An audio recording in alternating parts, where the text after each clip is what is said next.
All right. So I'm supposed to get a new phone soon, so hopefully won't have to make selfie videos a lot anymore. Um, but I do got one I'd like to talk about, like my cooking set and my hygiene a little bit. I mentioned earlier the last backpacking trip, I thought of like 300 different ways to improve my situation. And I wanted to go over there a couple of those with you now. And a little bit of a storyline as well. So, like, when I hiked the Appalachian Trail in 2009, I used a propane stove, and I actually ran into a guy in New Hampshire who propane stove blew up in his face, and he basically was blind for like 3 years. And at the fourth year, he started to be able to see the outline of people again. So those are dangerous stoves. I've tried to stay away from them since I've heard that story, especially since I'm kind of clumsy or a little bit hard on my gear. You don't get those threads on right or something like this, that nature, it's just not good for you.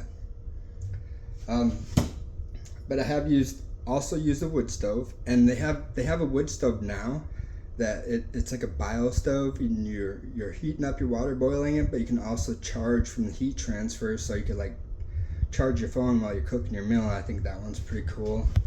I think that would go really good with my Nomad, my 5-watt solar panel, and then my Guide 12. It's a pretty good charging system there. But you don't always have sun, and it charges slow, and you gotta like put the solar panel on the back of your backpack as you're walking, and I just like can barely get the bag on. I gotta have it somewhere where it's safe, not gonna break, right? But those are improvements, and I could definitely have used more power while I was out there. Didn't have a lot. And then after the wood stove, it was pretty cool. I used to go out and go on like a first date, and I bring my wood stove out and show the woman that I know how to cook and really impress her, make that good first impression. But I'd be getting black tar all over the place, because when you're cooking with wood in a wood stove, your pan gets completely black and you get very, very messy. But I don't know, maybe I'm not with those girls, so it didn't work out. Maybe all that dirt was what turned them off. I don't know. But then finally, when I was getting ready to canoe down the Mississippi River, 2014 December, I finished my associates in general science. And then the next summer, I was going to canoe down the Mississippi River. I had some sponsors lined up, so I ended up leaving in like August, because that's when they wanted me to go on that. So I continued to educate myself. I went to Central Lakes College, was my second college in Minnesota. First one was American Military University. And the next 4 I'll talk about some other time. There's a lot of colleges.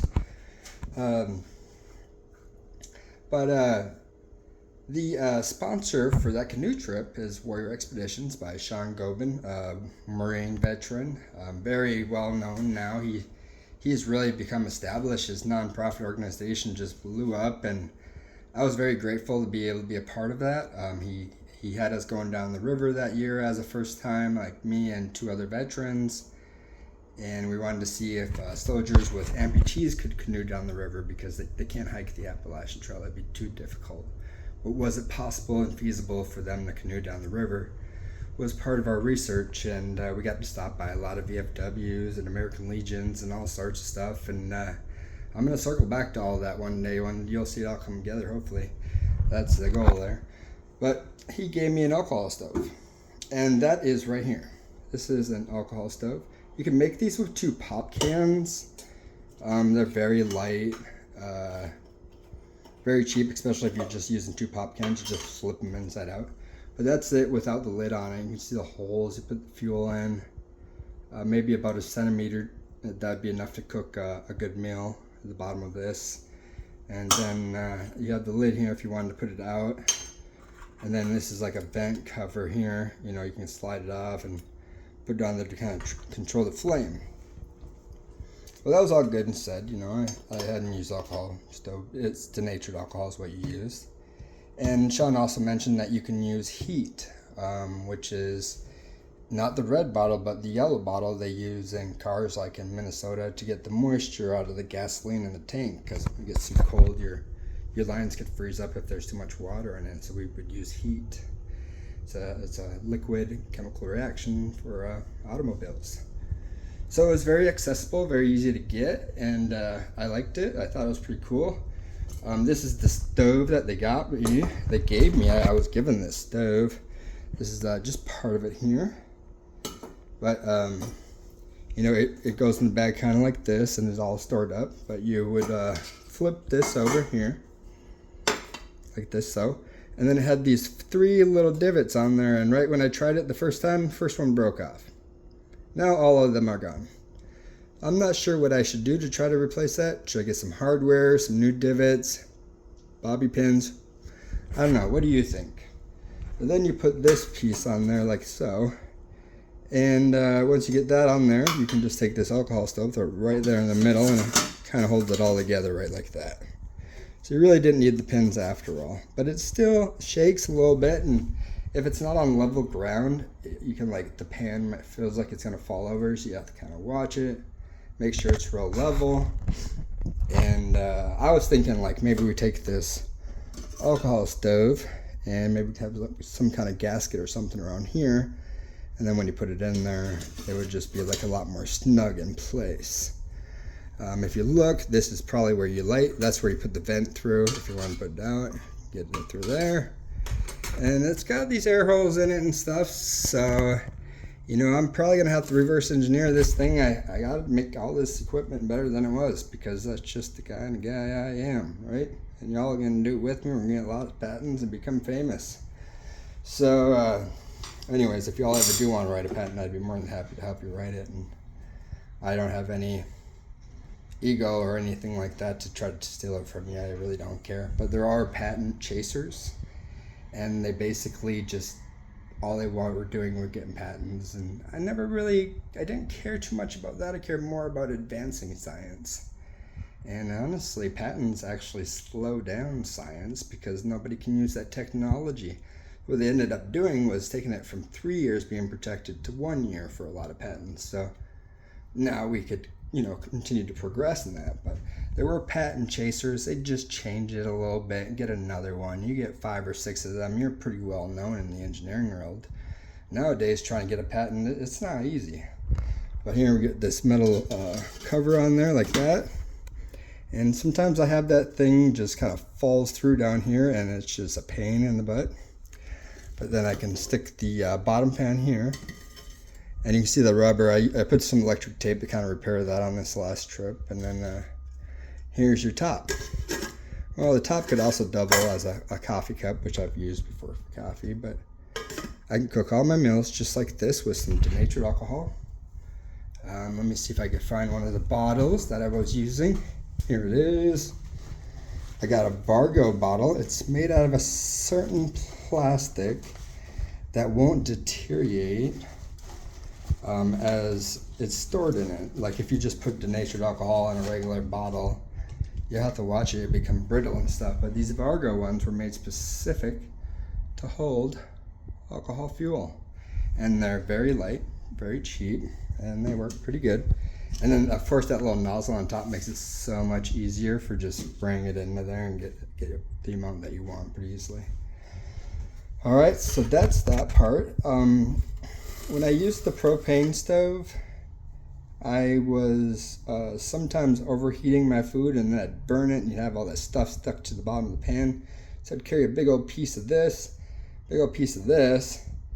But now that my temperature doesn't really get to that high level, and it's just an alcohol stove, it's not a jet fuel or anything like that, I cut this down to size. It is much smaller now. It's very tiny. I'm only going to use just a little teeny piece of this, but my breadwinner, which I recently found, which is made by REI or MSR, is like this little squeegee brush thing here. And you can kind of squeegee up on this side, and you get that brush, and man, this thing works really good for cleaning out the pan. I'm really happy with it. I'm happy I made the purchase. It was only like $10 or something.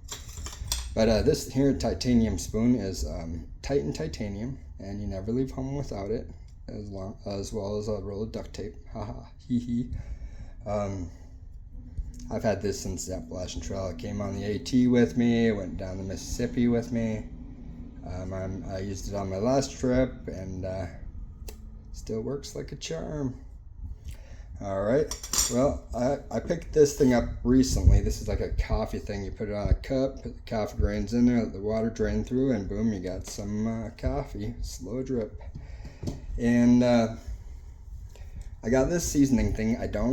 I'm impartial to the whole thing. Like it's got really good waterproof integrity, but it's extremely heavy compared to some of the methods that I used when I was hiking the Appalachian Trail. Like I'd go to some fast food restaurant and grab a bunch of ketchup packets or salt or pepper, and what you can do is you can take a straw and cut it about this long, about 3 or 4 inches, and you can put your seasoning in there and then just melt over the top. And what a lot of people would do is take a bunch of those straws with different seasonings and put it like in an M&M bottle, those mini M&M bottles, which I think, well, it'd be much lighter than this, way lighter than this.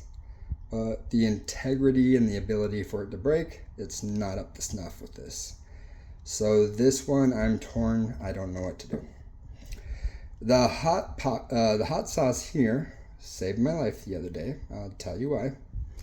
Because the first couple days I went, I cowboy camped right on the Santiam River, and it probably wasn't a legal place to camp, but nobody bothered me. It was very beautiful, so beautiful, and there were these 4 women on the other side of the river, and they're laying on the ground there in their swimsuits, and I'm running out of water. I'm parched. I'm thirsty. I can't leave my gear because I'm afraid it'll get stolen.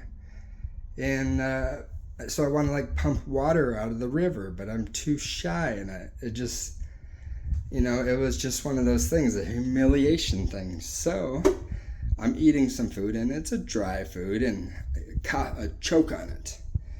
And for me, the only thing I had closest to me for liquid was this hot sauce. So this is what lubricated my throat. So I was no longer choking, but my mouth was burning on fire. I'll tell you what. But those women did hear me cough, so I still ended up getting humiliated anyways. That's right. It gives me tough skin, right? All right. And actually this water filter here, it broke. I had to glue it back together while I was out there, but I'll go through that another day. Just want to show you some of the stuff there. The video's already getting kind of long here. But now you kind of have a better idea of my stove. You can go way lighter with the denatured alcohol one. I saw one, it's like not even an ounce it weighs. It's just extremely ridiculously light. When I go to get a lot of travel size stuff for my backpacking, I'll get these travel size toothpaste. Get this is soap, and you notice I took the label off of it because I do not like extra weight. And when you're hiking the Appalachian Trail, you're hiking 2,000 miles with 5 band-aids that have wrappers on them. A lot of those hikers take the wrappers off for that little bit of extra weight to take off, which is only 0.5 grams or something small, very insignificant, but we do it. And I don't want them laughing at me, so I'm going to keep on keeping on a little bit here. I made my own little apparatus here. It's like a toothpaste or a toothbrush with chapstick on there and then a cover there. See there? So I got my rubber bands. I'm pretty much MacGyver right now, which is cool. I'm thinking that I would like to take this guy here, and this kind of scrapes your tongue. Then you can have a double-sided toothbrush and a tongue scraper, what us hikers sometimes I've done it, I'm guilty of it, is I'll cut the toothbrush so dang on stinking short that I don't even want to brush my teeth anymore because it's not comfortable. I got my hand in my mouth, and it's what am I doing, So life experiences. I took this out of the dental floss thing. I was like, wow, this container and this dental floss, that is just way too much dental floss for a backpacking trip.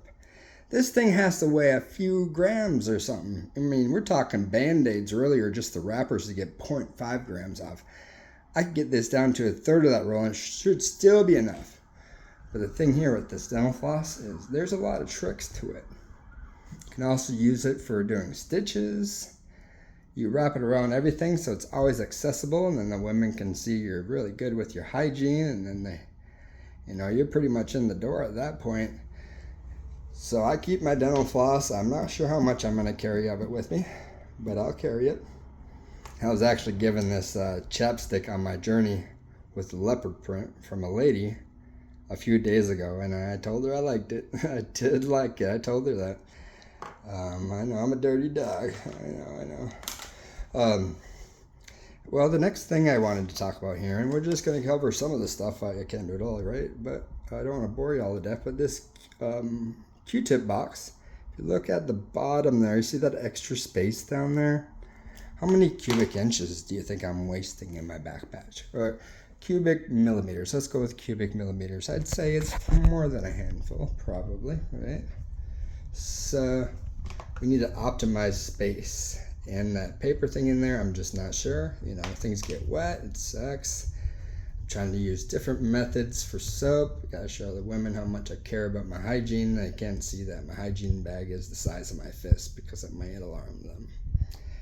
But first impressions are the most important. And my buddy Carlos, he's from Puerto Rico, he gave me this cologne bottle. And there's enough in there for probably 2 good first impressions.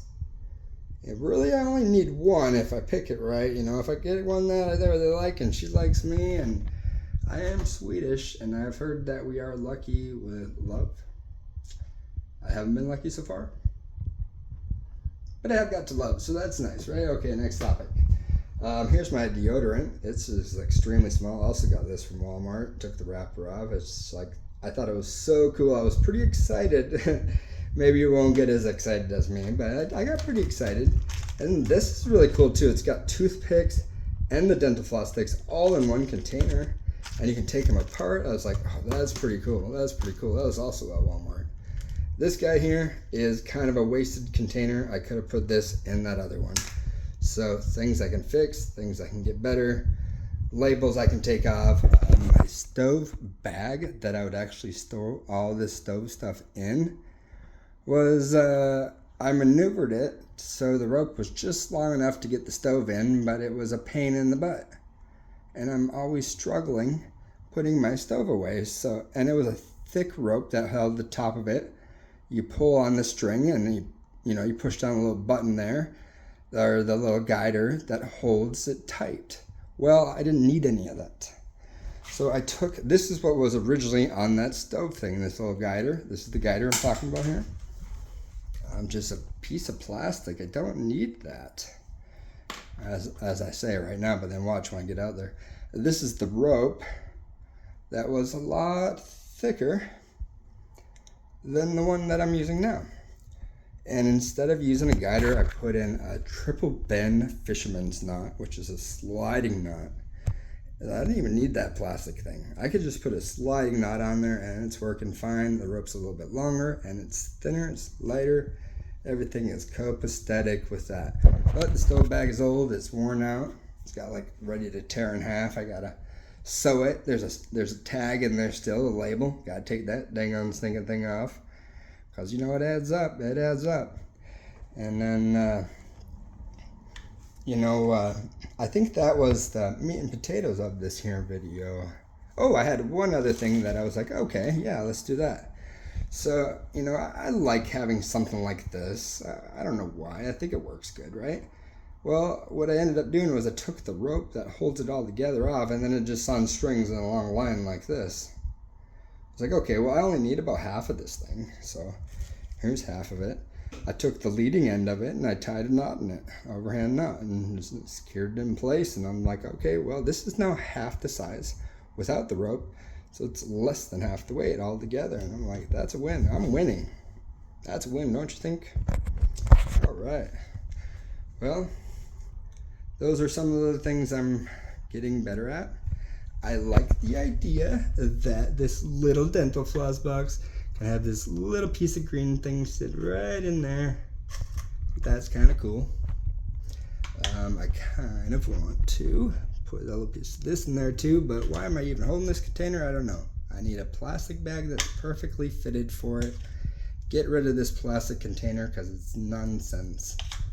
And use something just a little bit lighter, a little bit more compact that can compress.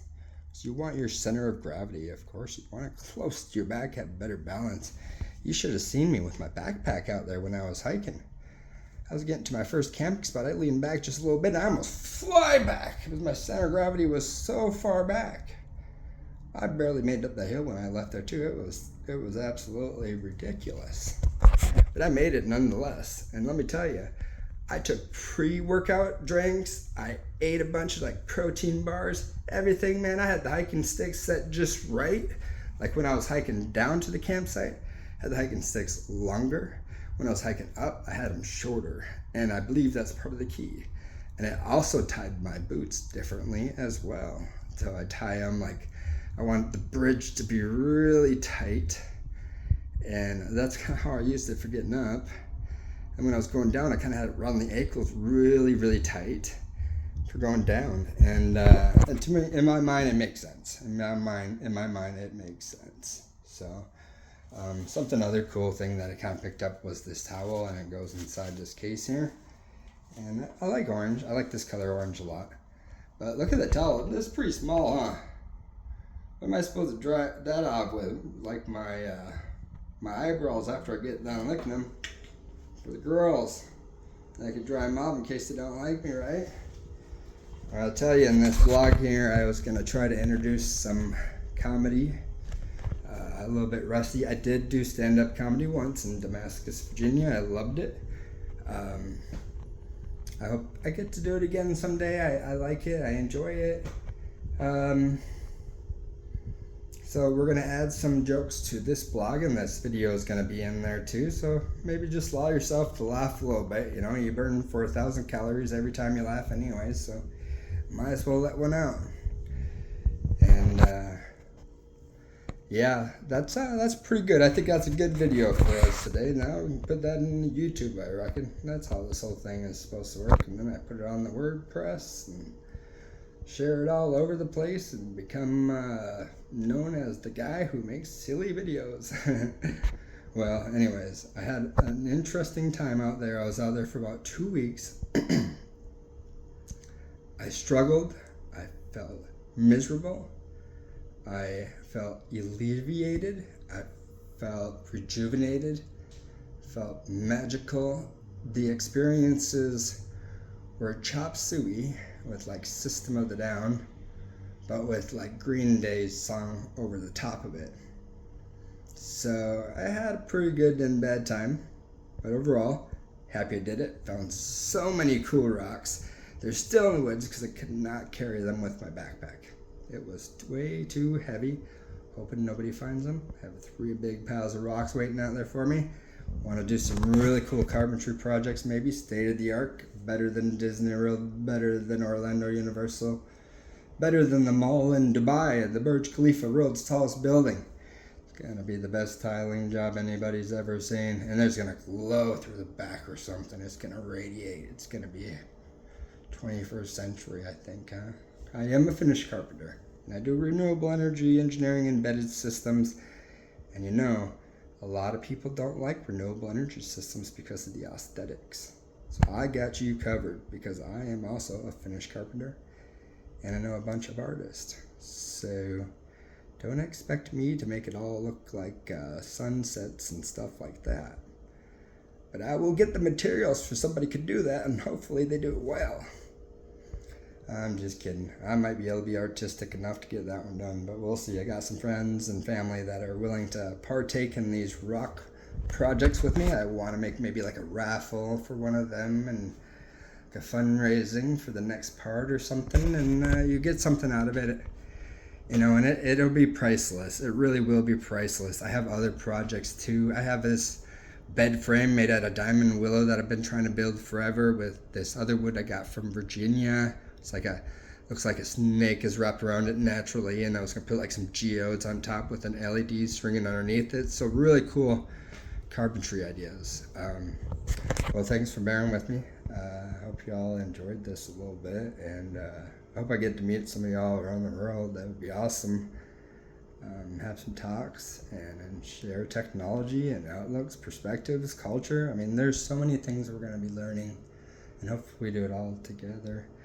I'll follow y'all's stuff too. I just am kind of incognito a lot, pretty introverted, but when I do meet people, I talk. I'm gregarious when I do meet. So I'm an extreme introvert, gregarious opportunist, or something like this. These words seem to make sense to somebody, right? All right, deuces.